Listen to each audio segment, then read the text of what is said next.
people often say, well, G20, they're not all supporting the West or supporting Ukraine, and Russia is not being treated too badly. I think we have to get this in perspective.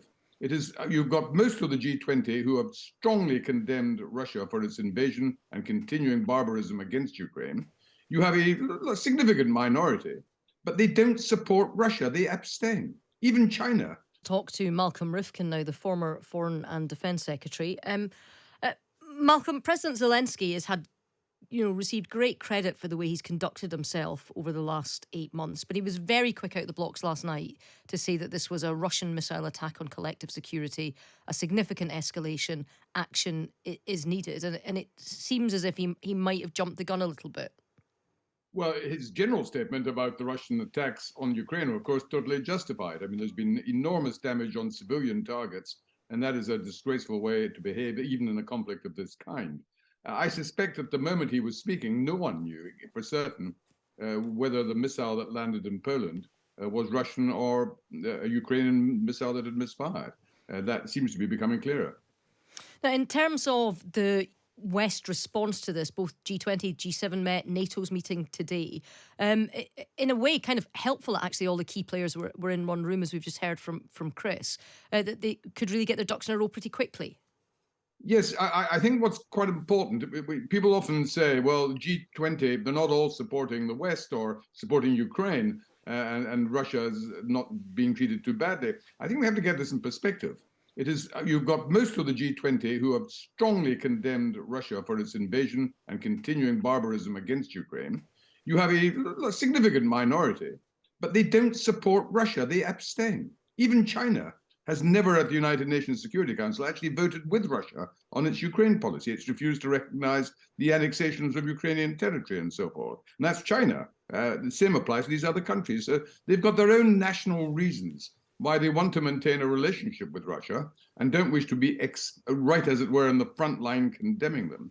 But Russia is totally bereft of any allies in the world, apart from Syria, North Korea, and Belarus. Now, in terms of a response to this, I mean, what does a proportional response look like? We've heard from Poland talking about moving up some of NATO air defences to that border area to give them a bit more protection, to give people on the ground feeling that they've got a bit more protection.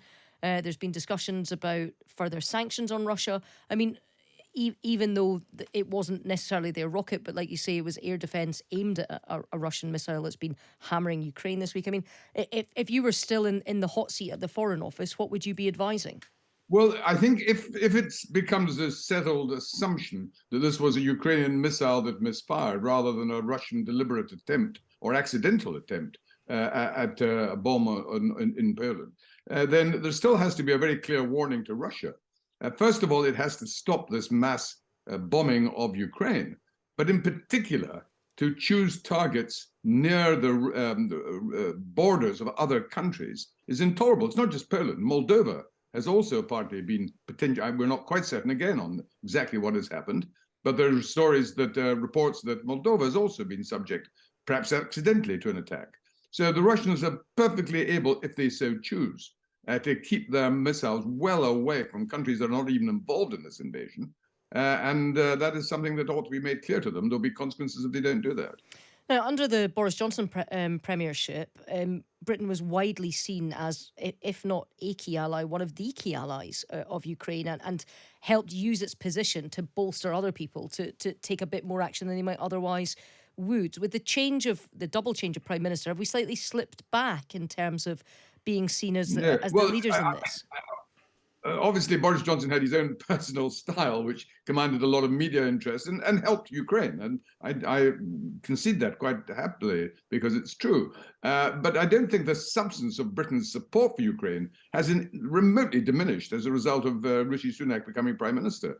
The crucial contribution the United Kingdom makes is that after the United States, it is the largest supplier of military equipment, training, and assistance to the Ukrainian military at this very moment. There are Ukrainians in the United Kingdom being trained by the British armed forces, and that has been true for quite some time. So that is the real substance. Whether it's Boris Johnson or Rishi Sunak, who's, as it were, waving the British flag in support of Ukraine, I don't think is the crucial point. The crucial point is the hard support that Britain continues to give and will, on all the evidence I've seen, continue to give as long as this terrible conflict continues.